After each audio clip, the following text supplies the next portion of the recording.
Imagine buying an expensive home, only to have the developer retain the right to plaster your living room walls with advertisements and force you to scan an ID to open your door. That is exactly what Microsoft is doing to the PC industry today. Microsoft has basically been systematically exerting dominance over its users to the point that you question now if your machine is yours or if it is Microsoft and you're just paying for it. You pay a premium for high-end hardware, but straight out of the box, you are getting an operating system that treats you like a product. This snapshot thing, them, when you update Windows, them overriding some of your settings and changing things. Yep. Forcing ads into my operating system, go away. We all know the software is broken, so why do we tolerate it? Because it's a default option. Microsoft didn't build its empire by creating the best product possible. It built it on the legendary 1981 IBM deal that made its software the permanent pre-installed factory default. Today, 45 years later, hardware giants are still forced to pay a licensing fee to use an operating system that degrades the performance of their own premium machines. It's a business model that has become a technical liability. I want Windows to die. The industry agrees. Today, I will show you how the hardware manufacturers are breaking their reliance on Microsoft and why this will inevitably lead to the total Androidification of the PC market. Big shifts in established industries are rarely started by the giants. They are usually driven by enthusiasts who spot an unmet user need. For years, there was a stereotype that Linux is a free system for servers, or a budget compromise you install on an aging machine to give it a second life. That you need a lot of technical knowledge to make it barely work, and you still won't be able to use all the features you need. But the brands like System 76 and Tuxedo had a different vision. System 76 built its mission around the concepts of technology freedom and the right to repair. Ever since the company's origin, we focused on technology freedom, the freedom to truly own a computer you purchased and upgrade or repair it yourself. The new Pangolin features an all-aluminum chassis, an AMD CPU, a 120Hz 2K display, and even a privacy switch. And best of all, it not only respects your choice in operating system, but it also respects your right to repair, making it easy to upgrade or replace parts later on. At the same time, German company Tuxedo Computers took a different approach. Total hardware optimization for Linux, straight out of the box. They sold an ecosystem where components were carefully selected to avoid any tinkering, perfectly optimized from the box, so you open the lid, and it just works. I absolutely love how this laptop looks. It is matte black, it's made entirely out of aluminium. The laptop looks really good, with a little edge or lip at the back where the ports are housed, meaning the display hinges don't start at the very back of the laptop, which is probably good if you drop the laptop. As per the build quality, the laptop is the usual fare for aluminium.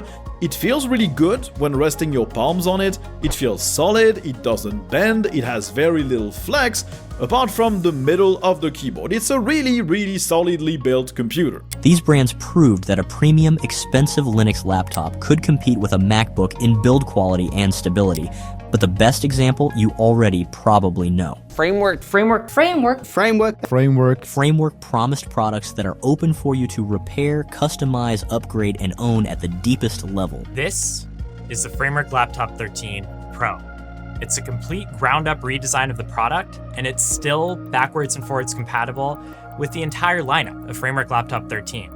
That means it's entirely repairable, upgradable, and customizable, and it's still a thin, light, high-performance 13.5-inch notebook. You want MacBook Pro level battery life in a machine that actually respects your rights. And the consumers loved it. People appreciated the ability to get a premium product without the toxic lock-in of corporate ecosystems. They started voting with their dollars. The final proof came in April 2026. Framework 13 Pro launch, investment disclosure, has been an overwhelming success. Over 50% of their sales of the Framework 13 Pro are, wait for it, Ubuntu. Yeah. Not Windows. If you want to know more about why so many people switched to Linux, I made a video explaining why Linux became better than Windows in 2026. These niche companies provided the big players with a proof of concept and highlighted significant demand. Users are willing to pay thousands of dollars for hardware without four squares inside. Remember how I said at the beginning that Windows maintained its monopoly for decades through the power of the default? They won because their system was already installed on your computer. That is why this market shift is a devastating blow to Microsoft's foundation. Lenovo, the world's largest PC manufacturer, and other industry giants hit Redmond's main advantage. They made Linux a first-class citizen on Tier 1 computers while at the same time showing the user the previously hidden Windows tax. Choose Linux and the price of your premium laptop drops by $100. You are finally paying only for the engineering and the hardware. And for these corporations, this goes far beyond throwing a bone to a bunch of programmers. Windows is now a liability. When Microsoft releases an update that breaks the system or forces AI features that take screenshots of your desktop, laptop manufacturers are the ones who take the hit. Linux has become their insurance policy. Manufacturers guarantee full Linux compatibility of all features without workarounds. Biometrics, sleep mode, Wi-Fi, everything works out of the box. Moreover, it's absurd to put powerful NVIDIA graphics for machine learning into a $3,000 laptop and force that hardware to run through a bloated Windows system. And now this stability has crossed over to the mass market. Thanks to technologies like Valve's Proton, casual gamers realize they can run major titles with high FPS on the same hardware.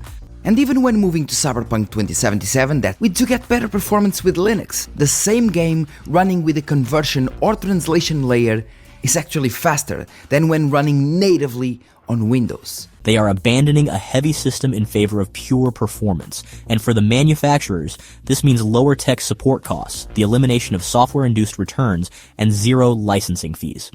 Dropping the exclusivity of the pre-installed Windows license is just a first step. The strategy of the hardware giants is much more extensive. In the early 2000s, Nokia's Symbian and Microsoft's Windows Mobile held a similar monopoly over mobile devices. They laughed at any attempts to change the market. Steve Jobs goes to Macworld and he pulls out this iPhone. What was your first reaction when you saw that?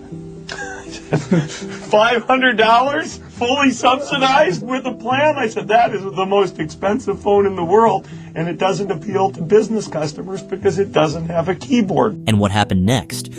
It's called Android, and it's a new open source operating system and software platform for mobile phones. Google took the already existing, time-tested Linux kernel and built Android on it.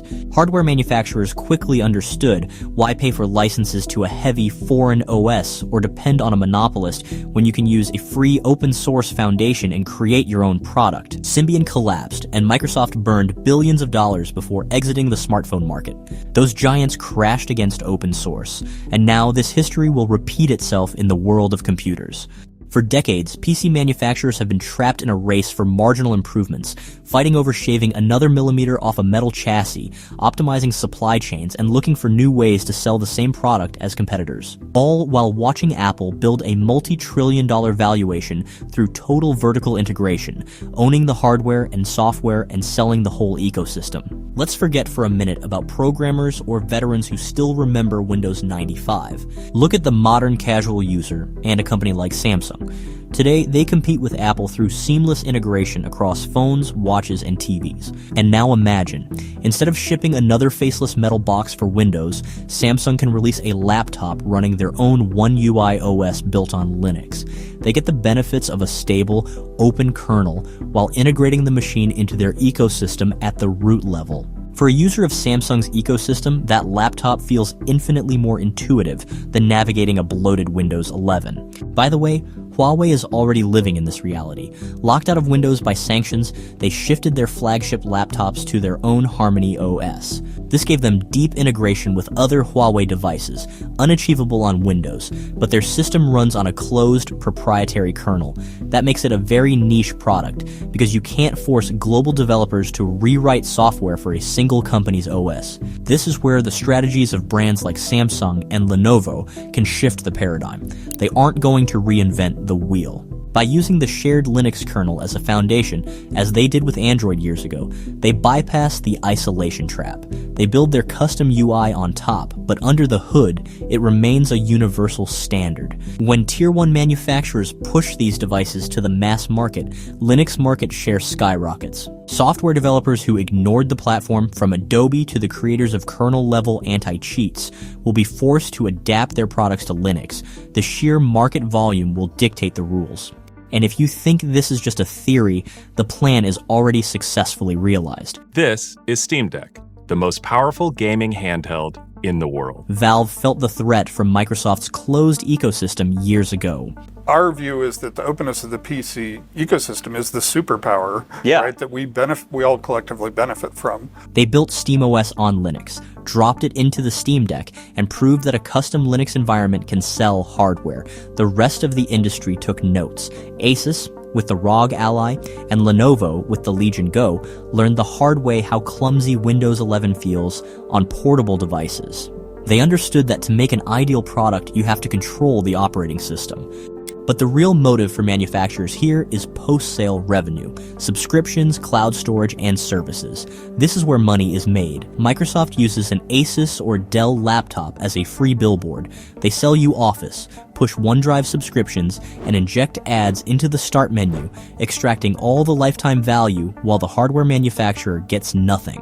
Transitioning to proprietary interface layers like potential Asus ROG OS or Lenovo ThinkOS means that the companies themselves will control these services. However, for you and me, this is great news. They will not be able to lock us in. To get you to choose their shell, hardware brands will be forced to compete on ecosystem quality, battery optimization, exclusive hardware features, and zero intrusive ads. In contrast to a monopoly where you have to tolerate Windows's flaws because there's no alternative, the mass user will have a real choice. And yes, there will always remain enthusiasts who will order a clean stock Ubuntu on devices from Framework. But the main thing is that the PC operating system monopoly will finally crash into the free market. Does all this mean Microsoft's complete collapse and bankruptcy? Of course not. Corporations of this scale do not disappear overnight. We should expect an IBM scenario. In its time, IBM created the personal computer market, but when the rules of the game changed, they exited it, refocusing on servers and corporate services. Microsoft will go through the same path. Windows will gradually lose the status of the mainstream OS for the home. It will become a tool for large enterprises, supporting legacy databases and office equipment. Redmond will finally turn into a cloud and AI corporation, and it wouldn't care which operating system you use to access their services. Tell me I'm wrong in the comments, and don't forget to watch my other videos.